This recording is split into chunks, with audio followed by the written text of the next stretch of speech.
silently, I will always think of thee.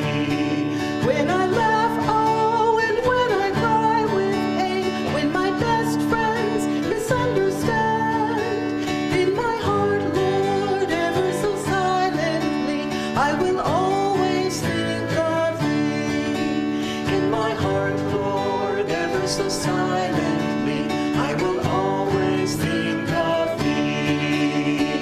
Dear God, my God, I am thine for eternity. Dear God, my God, I am thine eternally. Though my path lead me over desert sands, though it take me through winter storms, in my heart, Lord, ever so silently, I will always think of thee. In my heart, Lord, ever so silently, I will always think of thee. When I'm working and when in earned repose, let come victory or low defeat. In my heart, Lord, ever so silently, I will always think of thee. In my heart, Lord, ever so silently, I will always think of thee. Dear God, my God, I am thine for eternity. Dear God, my God, I am thine eternally. Dear God, my God, I am thine for eternity. Dear God, my God, I am thine eternally.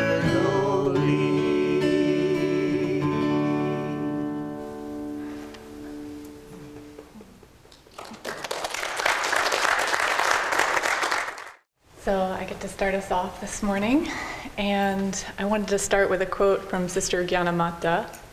This is in a letter that she wrote to Master, and it points to why challenges are so important for us on the spiritual path. We've been talking a lot about solutions, but challenges are important. And she says, if we never had anything painful or alarming to face, if it were just joy in God all the time, what would we be? Spiritual cream puffs. Which I love because it's kind of funny, but it's also kind of true. I found in my own experience that all of the strength, all of the growth, all of the depth that I've gained has come through those moments of challenge, of difficulty. And why is that? Because it offers us the opportunity to change our consciousness, which is what we've been talking about this week. And there are lots of tools and techniques that we have that we can practice, many qualities that we can develop to help us to change our consciousness. But when I was thinking about what it is that has helped me in those moments of difficulty, it's something very simple, something that all of us can practice no matter where we are on the spiritual path, no matter what challenge is facing us, and that's to deepen our relationship with the Guru, to call to him, and especially to ask for his help, to ask for his guidance. And it's not about getting answers. As Devi mentioned so beautifully, it's the process that changes us. And that's been my own experience as well. It's the process of asking for help, of asking for that guidance, that reminds me of that part of myself that wants to change, right? That reminds me that I can change, even if I don't yet know how, even if I maybe don't think that I can, just by asking for help, by calling on God and Guru, it puts me in that other space of consciousness where it's possible to change. Yogananda wrote a beautiful letter that many of us have read. It's so inspiring, to one of his devotees. And one line in particular stood out to me, in which he said, "Overcome all by constant inward calling on God." Overcome all by constant inward calling on God. And our friend Jitendra spoke so beautifully about how much God loves our mental whispers, to talk to him, to think of him, to call on him, to ask for his help always. And we maybe overlook this, asking for help, because we think, well, God knows what we need and God's helping us. Of course that's true, he's always here. But it's not for him that we ask, it's for ourselves. Because it changes our consciousness. It puts us in tune. It opens us in receptivity to receive that grace, to receive that help. And I wanted to share one thing that I have tried in practicing this, in talking to God and asking for his help, and it's writing letters to Guruji, writing letters to Divine Mother. It's something so simple and so sweet to just share with Divine Mother, to share with Guruji all of my thoughts, all of my prayers, all of my feelings, all of my challenges, everything, and to just invite him in and to really develop that connection. It's so sweet to feel that connection, that I'm writing to him and that he's right there with me through all of it. And of course he knows already, but it offers me the opportunity to introspect, which is so important when we're trying to change our consciousness, to really see what it is that needs to change, and most importantly, to invite the Guru into that, to invite his help in that. And it's not about the answers. They come, oftentimes not in the ways that we expect, but again, it's more about our consciousness when we're asking. There's a beautiful story of Yogananda when he was a boy. He loved to talk to God. He loved to share his thoughts with God, everything that he did with God. And so he decided one day when he was a little boy to write a letter to God. And so he sat down, and in Bengali he wrote this letter to God, and he addressed it, "God in heaven." He put it in the post, and then he waited a couple of days, and he started to look for a reply. And letters were coming in for his mother and his father and his brother Ananta, but no letters for little Mukunda. But he kept looking. Every day he would wait for the postman to come. And he started to get a little worried. Well, certainly God is busy, but he must have had time to reply by now. And then finally he prayed, "Dear God, please, you must reply to my letter. There's so many important things that I said in that letter. You must reply." And weeks went by, but he never stopped longing for that response. And finally, one day he saw a bright light. In that light, in Bengali script, a letter answering everything he had written to God. That answer will come. Maybe not in the way that we expect, but that answer will come. We just have to keep calling to God. And it's in that calling that the change comes so often. That's been my own experience. I remember a story that Swami Devarshi told once about a challenge that he was facing, and finally he decided to write to Swami and ask for his help. And so he wrote down and wrote an email to Swami and sent it, and he said, immediately everything shifted. He didn't need an answer because he felt that he had offered it to God. He'd given it to God. As I cultivate this connection with God and Guru and this divine friendship, I realize more and more that his response does come. It comes through our divine friendships here.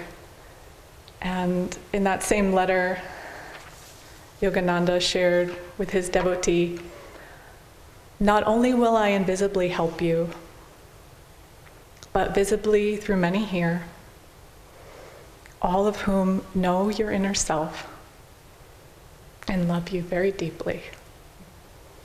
It just touches my heart because that's been my experience.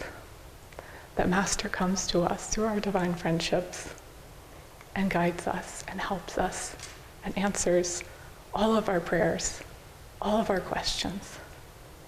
I've been thinking, I think as many of us have, about our dear friend Anandi, who was such a beautiful example of that divine friendship. And as I look back on the times when I went to her to ask for help, she didn't just give me answers or solutions or advice. She always guided me to change my consciousness. She was a beautiful channel for Master in that, giving me Master's guidance, Master's help, to help me change my consciousness, to remind me and to see in me that part of me that wanted to change, that part of me that could change. And it's a beautiful gift that we all can give to each other, and that we all do give to each other in this community, is to see that highest in each other, to see that soul self. Yogananda said that good company is essential on the spiritual path, and it's such a blessing to be here in this community, or the virtual community, to be connected with all of you, because that is what determines whether our energy goes outward to the world or inward toward God. And one time a disciple asked Yogananda, "Sir, what if I'm alone?" And Yogananda looked deeply into the disciple's eyes and said, "Am I not always with you? Am I not always with you?" And I wanted to end with these lyrics from Swami Kriyananda's song, "I Live Without Fear," because I think they really encapsulate that experience of God's presence always with us, guiding us. That experience of that divine friendship. It's been a beautiful reminder to me many, many times over the years. And so I also wanted to share how Swami came to write this song, because I think that's especially sweet for all of us to remember as well, which is that someone had come to him, an Ananda resident at the time, who was leaving the community, and he spent hours telling Swami all the things he had done wrong, all the reasons that everything he'd done was a waste of effort, that was meaningless, that he'd done nothing to help his guru. And Swami just listened and didn't defend himself. And then he thanked him, and the man left. Swami sat and wrote this song. And I think all of us, on some level, can relate to that voice of discouragement, of criticism, of doubt that comes. And so I just invite you to listen to these words and listen to this song and really feel the presence of that divine friend. It's reassuring us and guiding us always. Though green summer fade and winter draw near, my Lord, in your presence, I live without fear. Through tempests, through snows, through turbulent tide, the touch of your hand is my strength and my guide. I ask for no riches that death can destroy. I crave only thee, your love and your joy. I ask for no riches that death can destroy. I crave only thee, your love and your joy. The dancers will pass, singing must end. I welcome the darkness with you for my friend. Nothing else matters. God and Guru are there as our divine friend. Call to them. Talk to them. Ask for their help in every circumstance.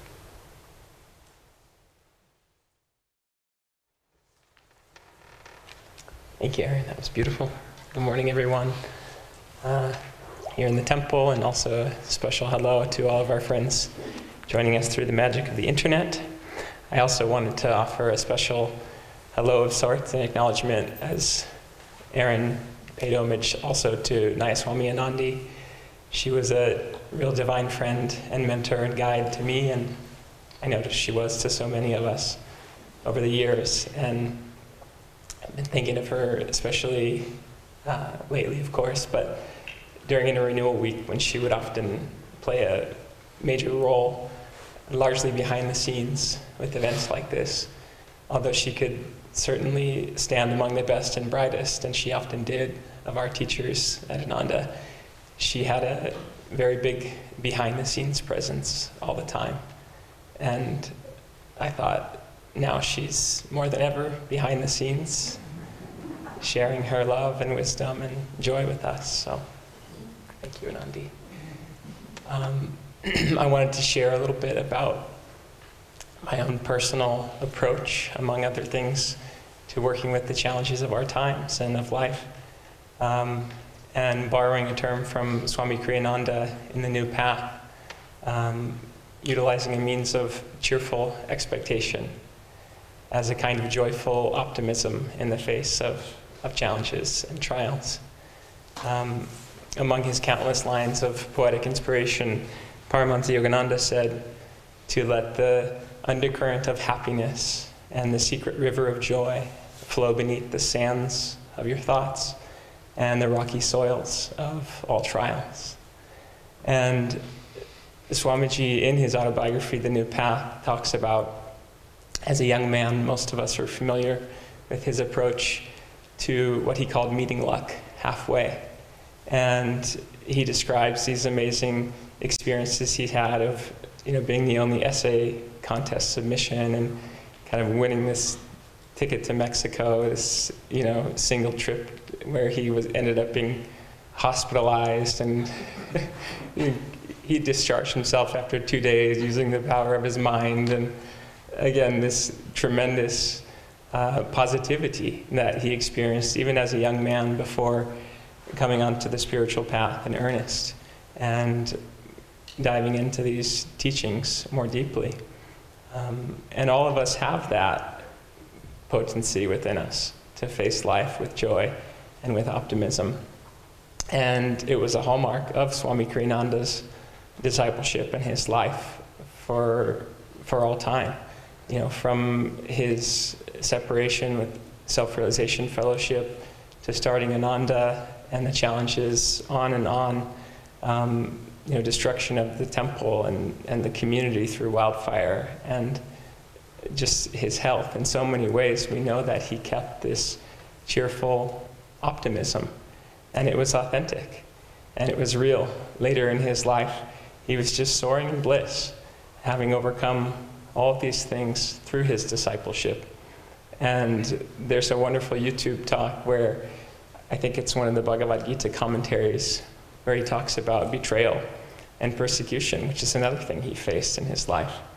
And at that point in his life, again, he just was really soaring above all clouds and in bliss. And with a chuckle, he said, at this point, you can, he said, I eat persecution for breakfast. You can sprinkle it on my cereal. So we know he faced life with that good cheer and humor as well. But it's a lesson for all of us to face life with joy and know that God is joy. That's his plan for us, and he wants us to live in joy. And if we look at the world today, there are plenty of challenges. Just pausing to reflect for a moment, from the pandemic, which we know has had many challenges over the last 2 years, to the climate and the very serious issues that face the natural state of this planet. These things unify us as well as challenge us. The socio and economic and political realities of the world. We don't have to read the headlines, and probably we shouldn't, to understand that we live in a very fragile and difficult time on this planet. And yet, for me personally, I've had to reflect, in some ways this time hasn't really been all that challenging for me. I mean, it's had its ups and downs for sure, and life does have karma and challenges for all of us. But if I look at my discipleship and this idea of living for God, of living in joy, then how could I afford anything less than cheerful optimism? Some of you probably saw this cartoon that someone sent me that I think made the rounds on social media, where there's these two little creatures. One of them's like digging in the soil. They're in some kind of black abyss. And the first creature's obviously very anxious and says, "Aren't you terrified of what 2022 is going to bring?" And the other one says, "I think it will bring flowers." And he says, "Why?" And he says, "Because I'm planting flowers." These guys trowel in his hand. I thought, that's Ananda. We're planting tulips. And we're living in this cheerful optimism. I mean, how could we not? Because, we are disciples of a true great guru. As Erin was saying, we can call on God and Guru, and that joy is our birthright. And there's another aspect to this that I just wanted to touch on, that this isn't necessarily a complicated endeavor. We know that Yogananda said, God is simple, everything else is complex. And I find that in my own life, in my service and my family life, and all the ways that we keep busy trying to serve God, to find God through these myriad activities, it gets complicated. And in some ways, that's the only challenge, is just to bring it back to the one simple thing, which is God. And so in that sense, it all boils down to, I only want God. That's all, nothing else. And sure, there are some desires and attachments that I still have to work out, but it doesn't change the fact that all I want is God.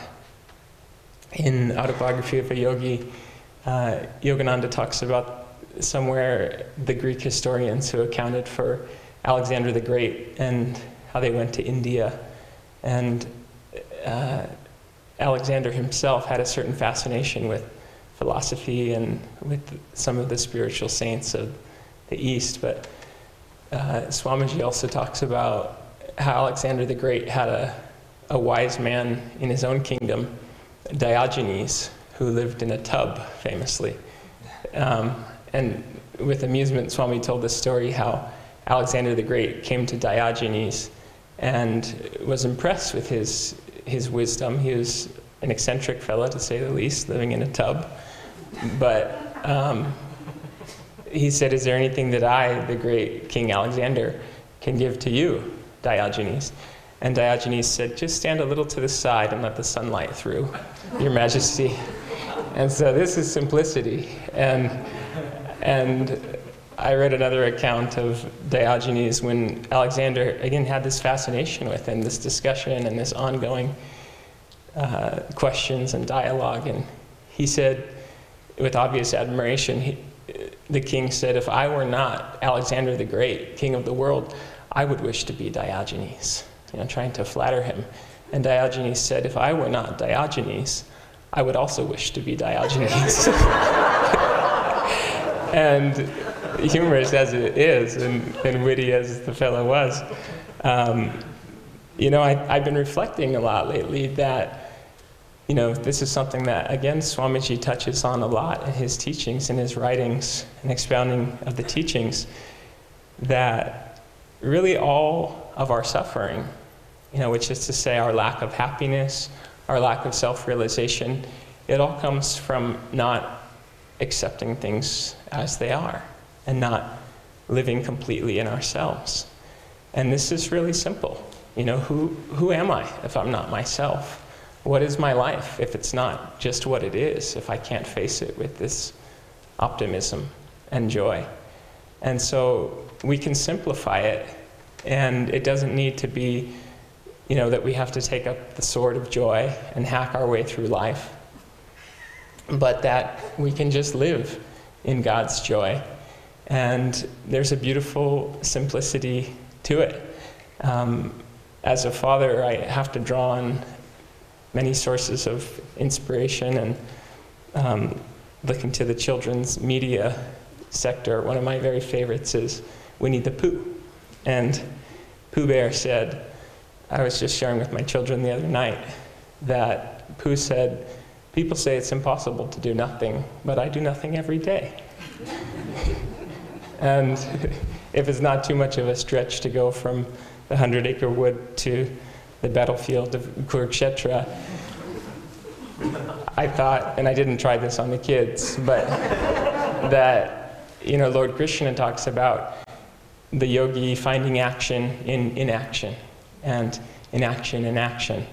And it's, again, not some complicated paradox. It's just the simplicity of living in God, in our service, in our deepening meditation, and as Swamiji said, in seeing God in the doer, God as the doer in everything. It all really just boils down to this very simple fact that there's only one thing happening in our lives. And if we can continually bring it back to that point, for me, this has been just a most helpful approach and orientation to the spiritual life. There's one more aspect to this I wanted to touch on, which is that devotion is the greatest means, perhaps, of coming back to this joy and to this God-centered life. We know that, for example, Yogananda says chanting is half the battle. And if we just take one of his cosmic chants, as I've often found, and chant it with our full heart, just 5 minutes, 10 minutes, we can rise above troubles or challenges, whether it's a mood or some hardship or just a restless mind. The power is there. What we can tap into that practically on demand. And so we have all the tools, and devotion we know is among the greatest, because without it, even the sacred Kriya techniques given to us by our Guru don't work. And so we can bring our love for God and our devotion fully into our spiritual life and reap that joy. There's a story from the life of Krishna and the divine consort Radha, his greatest devotee. When all the gopis, the other devotees, were calling to Krishna and clamoring with their devotion for God to come, Krishna would not respond. And it was only with Radha's one quiet whisper, Krishna, that he immediately came and responded. And so it's that heart 100% full of devotion that we chant with, and that love for God that we cultivate. In thinking of that story, I realized there's another story where Krishna is holding Radha, and she thinks how nice it is, and then he disappears and drops her to the ground. So I thought, of course, there's a balance to this, that we need always put everything in God's hands with that 100%, but not to presume upon God, because he is in charge of our lives. And yet each day, we're the ones that need to get up, energize, do Hong Sa, practice Kriya Yoga, Om technique, serve with joy, have the right attitude, introspect, meditate in the evening, focus on God, and do it all over again. And this is the work of the spiritual life. And I don't think any of us would trade it for anything, because, again, God is joy. Joy is God. Sat Chidanandam is ever-existing, ever-conscious, ever-new bliss. And if we think of that extraordinary piece of literature that is probably totally unparalleled, Yogananda's poem Samadhi, and covering the vast, infinite of cosmic consciousness. He talks about colossal container eye of all things made, of burning electron floods and melting in the vast sea of the cosmic bliss, and on and on. How does he end that poem? A tiny bubble of laughter. I have become the sea of mirth itself. And so we can simplify our lives, live for God, live in his joy. I'll just close with Yogananda's words. You can take these in. Simple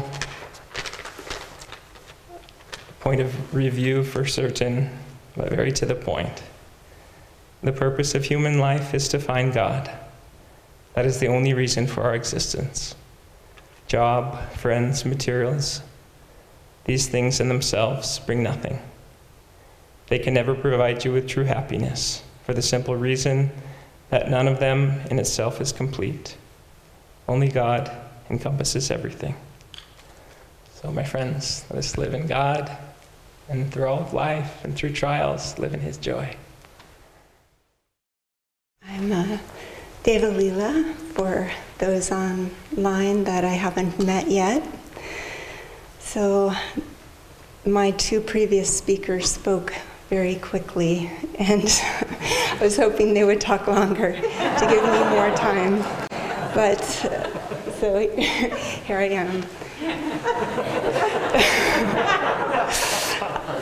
I was joking that I asked Vishnu to do the fire alarm.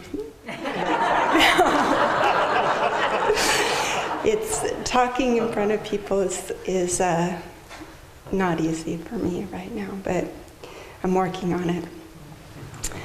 So just along the same lines as Gyanamata's quote that Erin shared with us, Swami said something similar. He said that without tests, we would not know what we were capable of. So the past couple of years have, of course, earlier Jyotish was saying it's not just the pandemic that is the challenge of our times, but the past couple of years have certainly turned up the heat. They've really put the pressure on, and for me, it's been an evolution. How I have found solutions to the challenges of our time has been a bit of an evolution from the beginning, what I needed to do then and what I need to do today. But yet there are two common threads.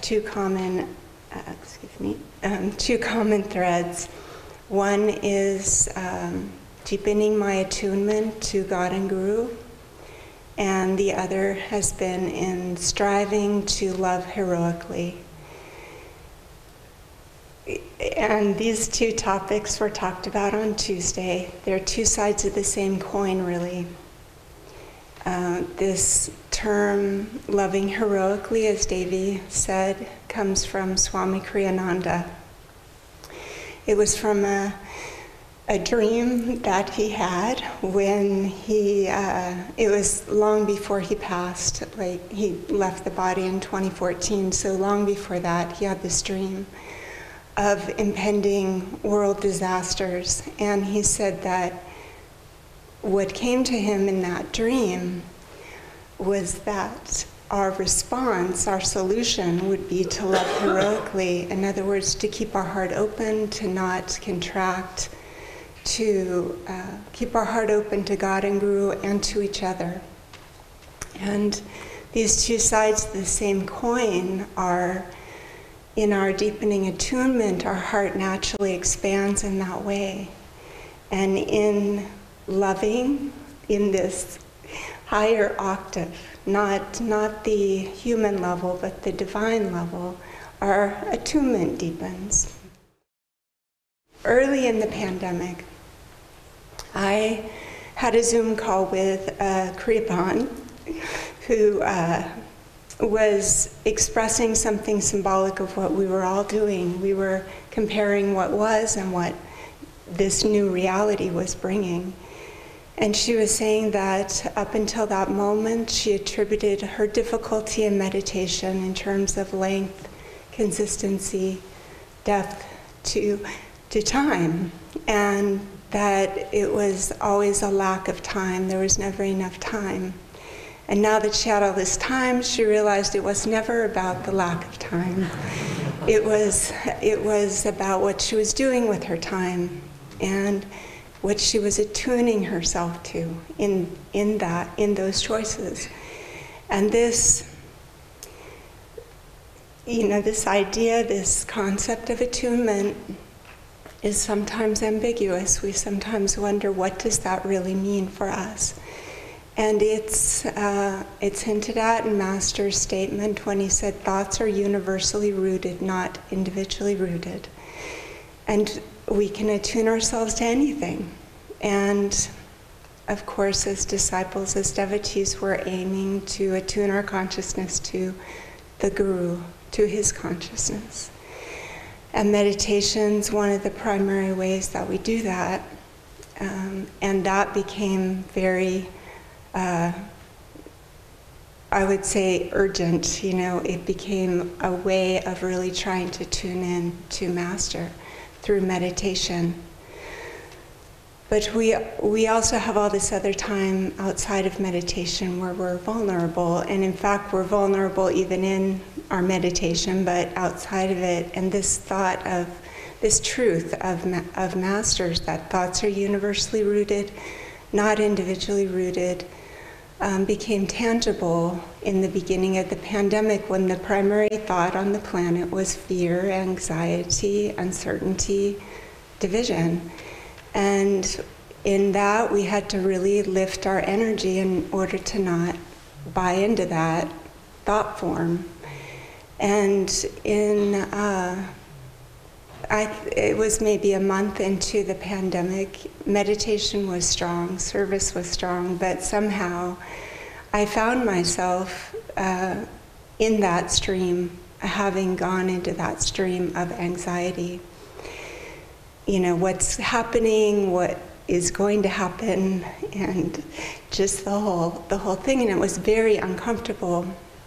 And I remember thinking, I've got to get out of this. I cannot allow myself to just be in this feeling. And so I took one of Master's books, I opened it up, and it was, I don't remember what the words were exactly, but it was something along the lines of, it does not matter what the outer condition is, it's our response.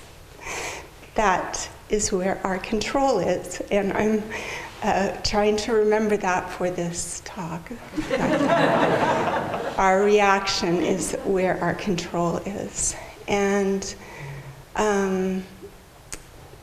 in that moment, I felt this clarity that this is where my strategy, this is what I need to do.